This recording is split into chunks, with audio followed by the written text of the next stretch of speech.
riede ti bukon ka gorkel ki bukon tadin ngach riede mene shale kot neme shale kot riede shale kot ne la shire ka shagwa no shagwa de kon shale kot neme shale kot me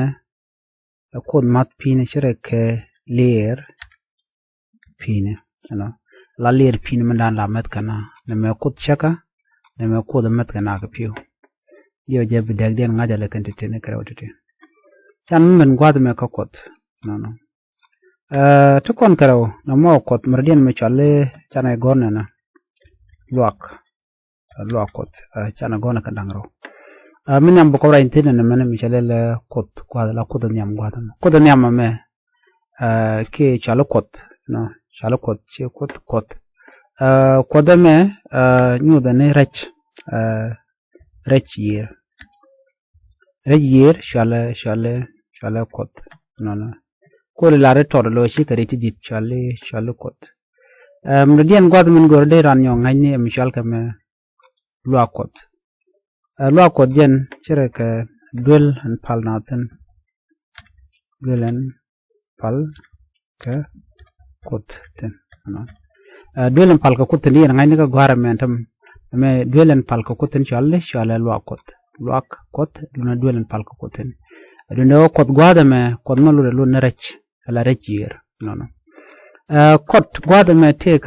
ka londangro no kot ni am be nyot kon balana men kot me malude no de kon chol no la day yat and surely kot la do je de chale kot gwada me no de kon jek no take a lot bagoro bi kondi alta ka ngaitin gwadam ya neme ala kot tinte lot kana lonu de jat inshallah kot ajen inshallah ka kot kot ready neme merode no neri wanti ka confuse ka tin neme kot me mi kot jat ki mi kot terbil no mi kot turbil ci yen ngaita tika karaw tikan kadah karaw tika dah okay kot nyam kade jaden chal ka kot mene mi kod duor konne jat ki konne turbil ba chol kot chewne chew kot nyelwak chew kot medien ban nyog menen kon gwadam bala ne mi chal ka me kwar mi kwar duor yer mi kwari duor yer no de kon chularo nena nyalwak she de kon lel she rew kwar yer de kon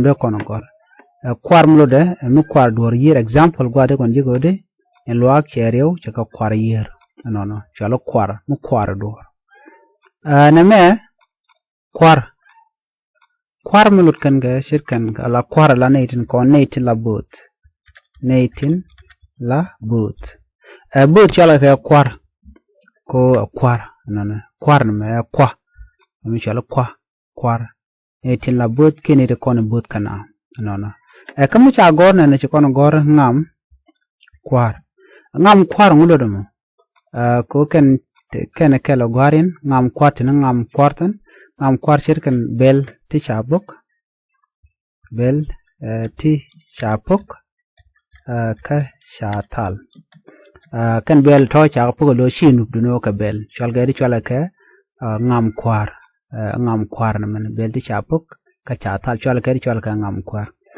wana ka dwech na mane dwech me mulure mi dwai karan ki gat no